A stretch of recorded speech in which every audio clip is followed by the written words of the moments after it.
Hello, friends, and welcome back to Stories About Entitled People. We start today's video with the case of the ultimate bad neighbor. A single mom and her rowdy kids kept the whole building awake, and when she tried to pin the noise on the wrong person, it backfired in the best way possible.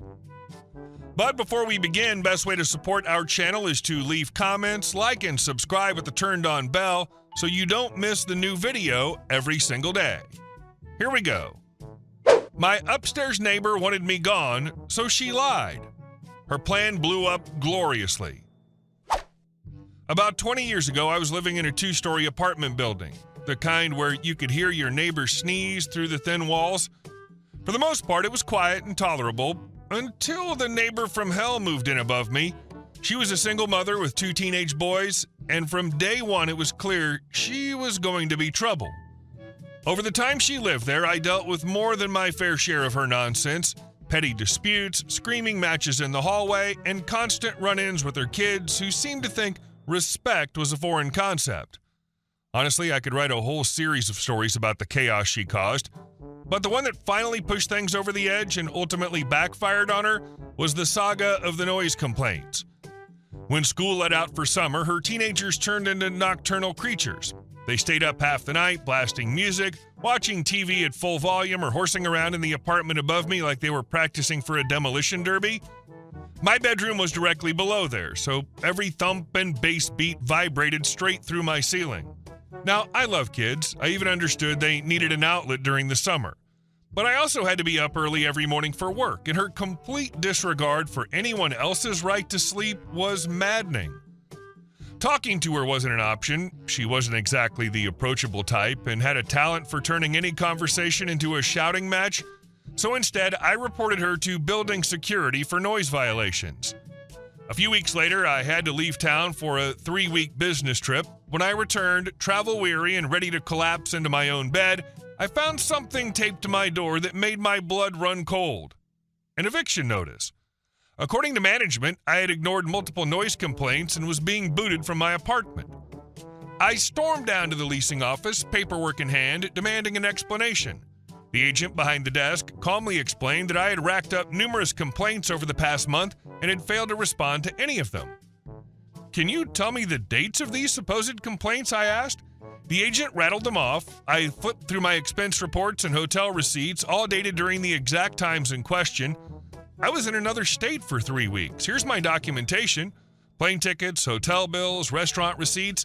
Unless I learned how to project surround sound through thin air, there's no way those complaints could have been about me. The agent's eyes widened. She was starting to realize something wasn't adding up. Right then, the property manager picked up a phone call at the other desk. I overheard her say, "The guy in my apartment number is at it again. His music's blaring." I raised an eyebrow. Funny, since I'm standing right here. The agent I was working with looked at me, then at my stack of receipts, and said flatly, "He's been out of town this whole month." The 3 of us, me, the manager, and the agent, walked to my apartment together. I unlocked the door and stepped inside. Silence. Not a TV, not a stereo, not even the hum of a fan. Just silence. The property staff exchanged looks. Suddenly, it all made sense. We went back to the office where they revoked my eviction on the spot. Then the hammer came down. My upstairs neighbor, the single mom who thought she could pin her noise issues on me, was served with a 14-day eviction notice for filing false complaints, on top of all the other headaches she'd caused around the building. I'd love to say I felt bad for her, but honestly, the relief of seeing justice finally catch up to her outweighed any sympathy. She had spent months making my life miserable and then tried to frame me for her own behavior. 2 weeks later, she and her feral teenagers were gone. The building was quiet again, and for the first time in a long while, I slept soundly, knowing the neighbor from hell had well and truly FAFO'd. What I love most is the timing. You show up exhausted, eviction notice in hand, and just happen to overhear the manager getting a complaint about you while you're literally standing right there. And our second story. They thought the street belonged to them. Now they can circle for hours.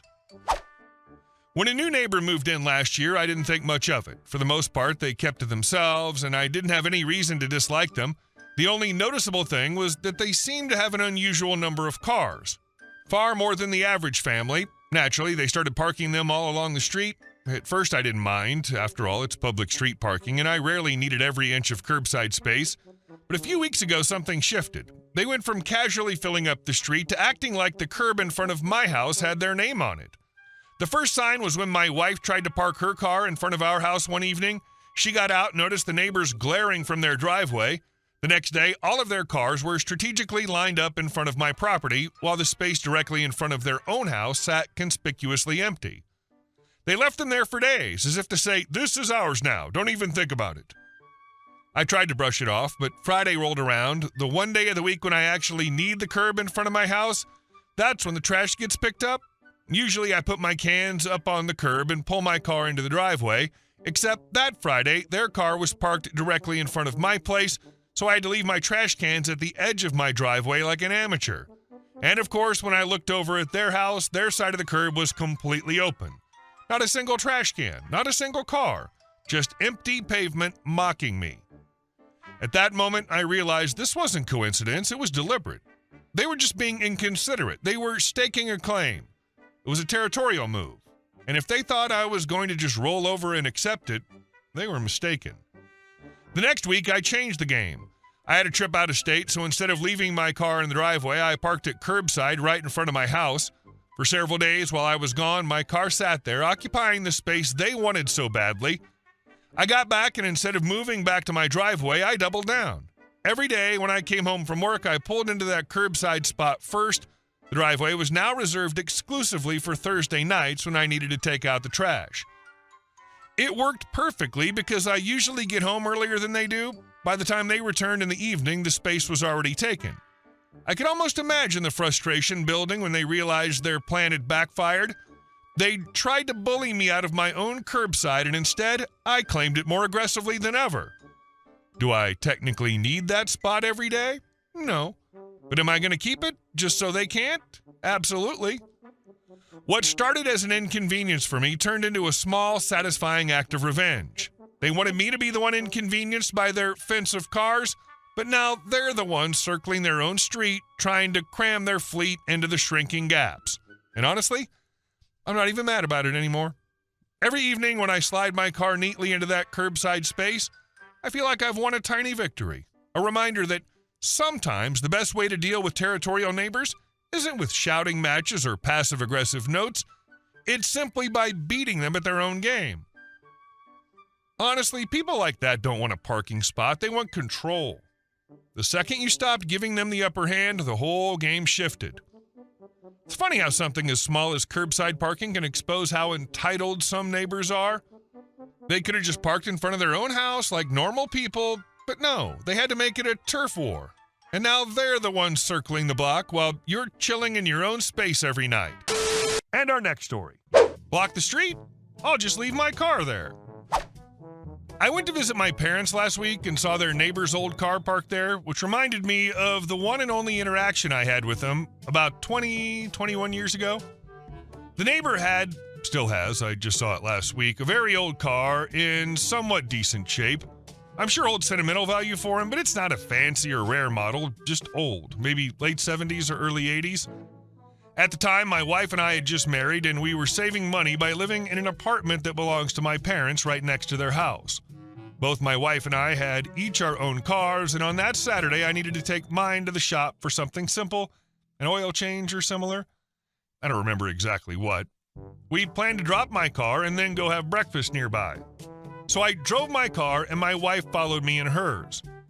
As I was driving down the main avenue, I hit some traffic, so I turned onto a parallel, narrower one-way street. That's when I came across this idiot going the wrong way and blocking the entire road. In front of him was another car facing the correct direction, unable to pass.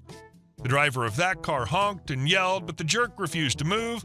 After a while, the frustrated driver gave up, backed out, cursed at him, and left. I pulled up in front of him and honked too, but of course he didn't budge. Instead, he started tapping his fingers on the steering wheel, clearly showing that he had no intention of moving. Then I looked in my rearview mirror and saw my wife waiting behind me. That's when I got an idea.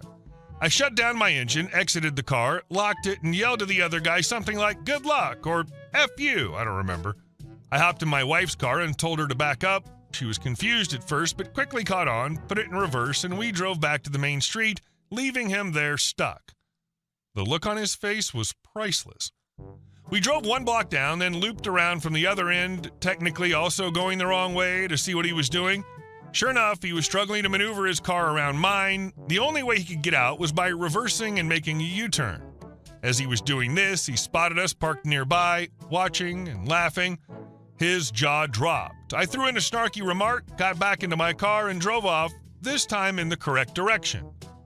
A few weeks later, I was driving in the area, and I saw him with the flashers on and the hood up. I drove a pretty common car and slowed down as I got near to him.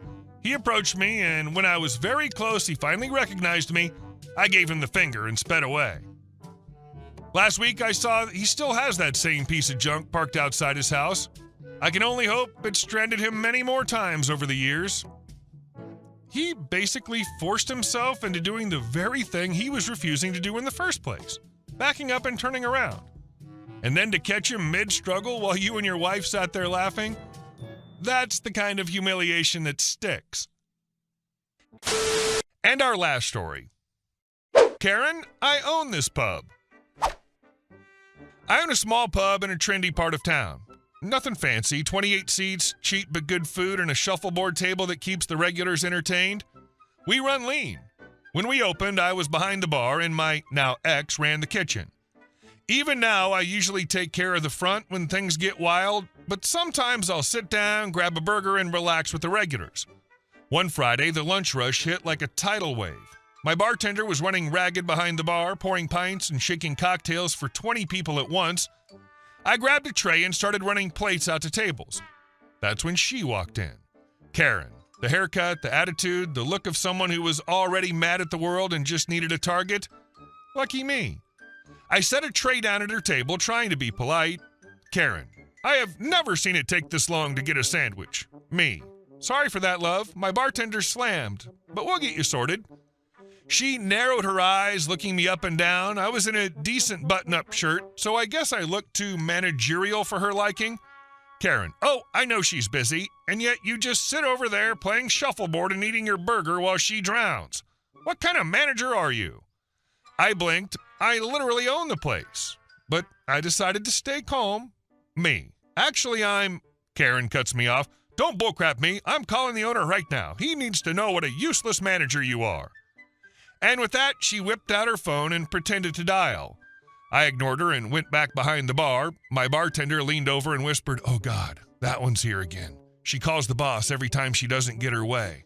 I laughed. Good luck with that. She's about to call me. About 10 minutes later, Karen stormed up, face red and finger wagging like she was summoning demons. Karen, I called the owner. He's on his way to fire you. I hope you're happy. Me, deadpan.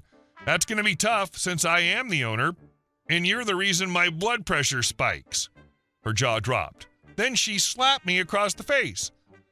I've got black belts in Taekwondo and Hapkido. I don't need to swing at anyone to get my point across.